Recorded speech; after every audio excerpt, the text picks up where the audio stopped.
Espiritismo e Evangelho, com Gilton Carlos. Jesus não mandou que odiássemos os pais. Interpretação literal já causou muito problema, mas certas frases não são menos impactantes. E é sobre isso que falaremos a partir de agora. Eu sou o Gilton Carlos e você está no Espiritismo e Evangelho, onde nós falamos a todos que gostam das ideias espíritas, dos temas relacionados à alma humana e sempre do Evangelho de Jesus. Hoje vamos falar nesse episódio sobre odiar os pais, por um quarto de hora.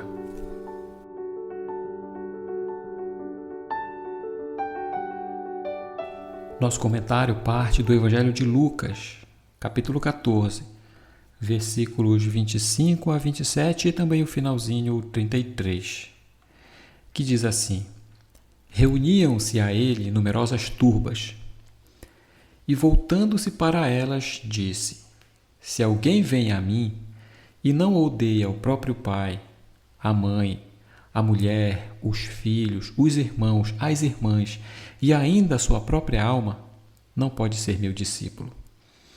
Quem não carrega a sua própria cruz e vem atrás de mim, não pode ser meu discípulo. Assim, portanto, todo aquele que dentre vós não renuncia a todos os seus próprios bens, não pode ser meu discípulo. Imagine-se diante de Jesus. Você anseia há tanto tempo ouvi-lo, vê-lo, sentir um conforto em sua bondade, em seu amor.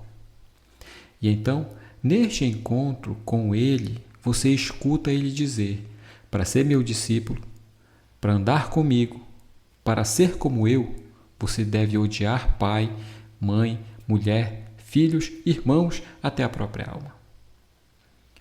A frase para nós é de um impacto profundo. No entanto, embora tudo o que venha de Jesus nos chame a uma transformação, precisamos compreender que um espírito puro como ele não pode agir sem caridade, sem amor, sem paciência e ainda se contradizer com o ensino dado em outro momento. Assim, o ouvinte, nós entendemos que tranquilamente ele pôde captar o sentido real desta lição. Nós aqui, por outro lado, precisamos refletir um pouco mais.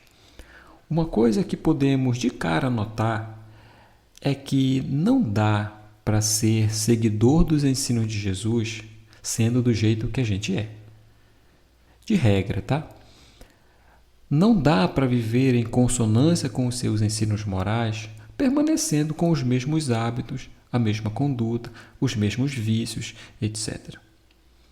Notem também que, conhecedor do processo evolutivo, ele já põe na sequência o que acontece com aquele que tem nele um guia, um modelo, um mestre.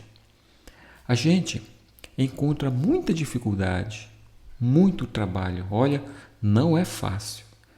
Por isso ele diz sobre carregar a sua cruz.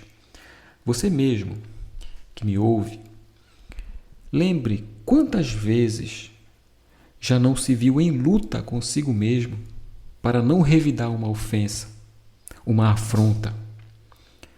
Quantas vezes já não pensou em desistir de tal pessoa, de tal relacionamento, porque o outro age desta ou daquela maneira desagradável para ser educado. Quantas vezes você já não chorou em silêncio por ter sido vítima da maldade e da crueldade de alguém? Quem sabe de alguém próximo? É sobre essa luta que Jesus se refere como cruz, porque viver a experiência do silêncio, por exemplo, diante de uma ofensa, para evitar a propagação do mal, procurar entender que não temos ação absoluta sobre o comportamento alheio, sentir a dor da traição, querendo esquecer e perdoar, não é fácil para nós que estamos nestes estágios iniciais. É pesado, é doloroso, é cansativo, às vezes vergonhoso para o nosso orgulho. Mas lembre aqui, se não foi exatamente assim a cena da crucificação. Jesus sustentou o peso, o calor, o cansaço, para nos mostrar como é que faz. Viveu a sua morte da pior forma que existia, para que ninguém passasse por uma situação pior e pudesse encontrar um pretexto para dizer que Jesus não conhece o tamanho de sua dor. Enfim, ser cristão, seguidor de Jesus, discípulo do Cristo, é cultivar em si os valores que ele ensinou.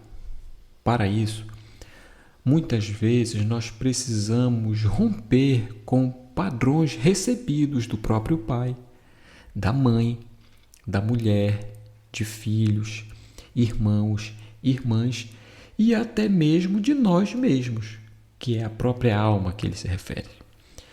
Neste caso, soa um pouco estranho porque a tradução do grego usa exatamente este termo, odiar. Mas quando, em certos contextos, ela traz o significado de uma espécie de gradação ou priorização, ou tipo uma escala. Isto é, os valores que Jesus ensinou em primeiro, os demais depois. Em outras passagens diz odiar e amar com o mesmo significado, dentro destes contextos. Não puramente com o significado da palavra ódio, como nós a entendemos em português. Há uma nota no Evangelho segundo o Espiritismo, no capítulo 23, dizendo que esse verbo não significa apenas odiar, acepção própria da palavra, mas também amar menos, ou então não amar igualmente, tanto quanto um a outro. Aliás, no paralelo dessa passagem que está escrito em Mateus, no capítulo 10, versículo 37, essa dificuldade não aparece, essa estranheza do significado não aparece porque ele escreveu explicando. Então lá está assim: aquele que ama a seu pai ou a sua mãe mais do que a mim, de mim não é digno. Aí na sequência: aquele que ama a seu filho ou a sua filha mais do que a mim, de mim não é digno. Ainda na questão do livro O Consolador, tem uma pergunta de número 305, que é feita a Emmanuel. Não é exatamente sobre esta passagem, mas também fala sobre essas dissensões familiares, vamos chamar assim, dentro de um ensino de Jesus. E ele responde assim, olha, ainda aqui, como em outras, nós temos que considerar a feição antiga do hebraico, da língua antiga que foi pronunciada. Nesse caso específico, de uma maneira vigorosa de expressão que é característica. Seria absurdo admitir que Jesus viesse estabelecer a perturbação no sagrado instituto da família humana, nas suas elevadas expressões afetivas, mas sim que os seus ensinos consoladores seriam o fermento divino das opiniões, estabelecendo os movimentos naturais das ideias renovadoras, fazendo luz no íntimo de cada um pelo esforço próprio para a felicidade de todos os corações. Agora, o que isso nos traz à vida prática?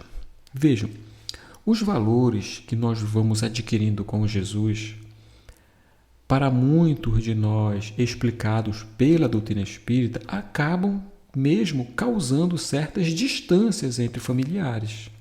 Por exemplo, entre nós e outros familiares, até amigos. Espera-se, no entanto, como Emmanuel diz, que sejam apenas distância no campo das opiniões que promovem o movimento natural de renovação para o bem, não para servir de novas armas para lutarmos contra antigos inimigos encarnados, muitas vezes, na mesma casa. Isso quer dizer que Se pretendemos renovar o pensamento geral e os sentimentos, isso deve começar por nós mesmos, dando demonstrações de paciência, de compreensão, perdão, compaixão para com todos, conforme os ensinos de Jesus.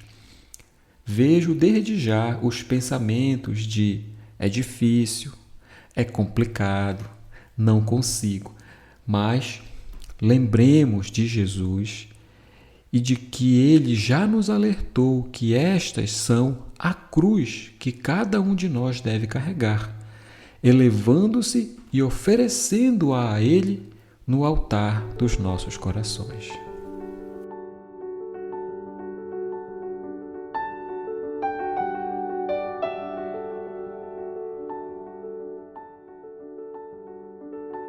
Gente, muito obrigado por estes minutos, espero cada um em nosso próximo episódio.